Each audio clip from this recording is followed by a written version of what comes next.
Assalaamu calaykum waraxmatullaahi wabarakaatuh. Waxaa jira nin miskiin ah oo habeen iyo maalin shaqaynayay, juhdi badanna ku bixinayay shaqadiisa, laakiin awood u lahaan waayay in uu helo biil ku filan.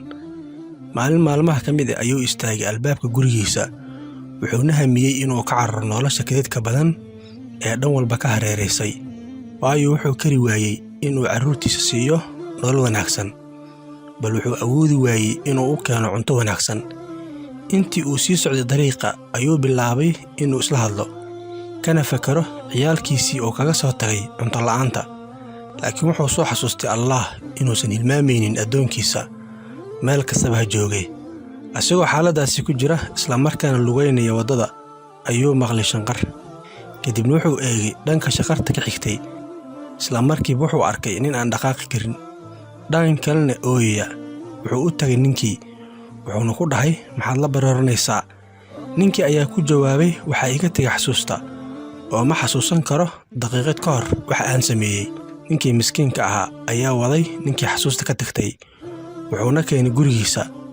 Ninkii xasuusta ay ka tagtay wuxuu marti u noqday miskiinkii carruurtiisa biilka u la'aa, wuxuuna xasuus laabihii ka helay guriga ninka miskiinka ah mucaamalo wanaagsan iyo naxariis badan.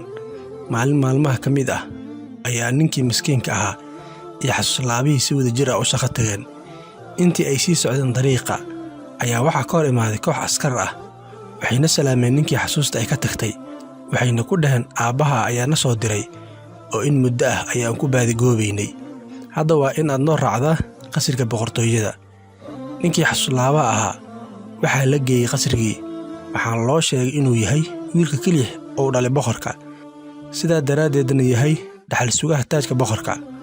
Bila kadib waxaa u soo laabatay xasuustii, wuxuuna amray in ninkii miskiinka ahaa ee xanaanay jiray asiga iyo carruurtiisa loo keeno si ay wadajir ugu noolaadaan qasriga boqortooyada. Xaalka ninkii miskiinka ahaa wuxuu ku dambeeyey asiga iyo carruurtiisa inay ku noolaadaan qasriga boqortooyada. Markasta sameey samafal wanaagsan, waa hubaal in wanaagga aad samaysay abaalmarintiisa heli doonto adduun ama aakhiro.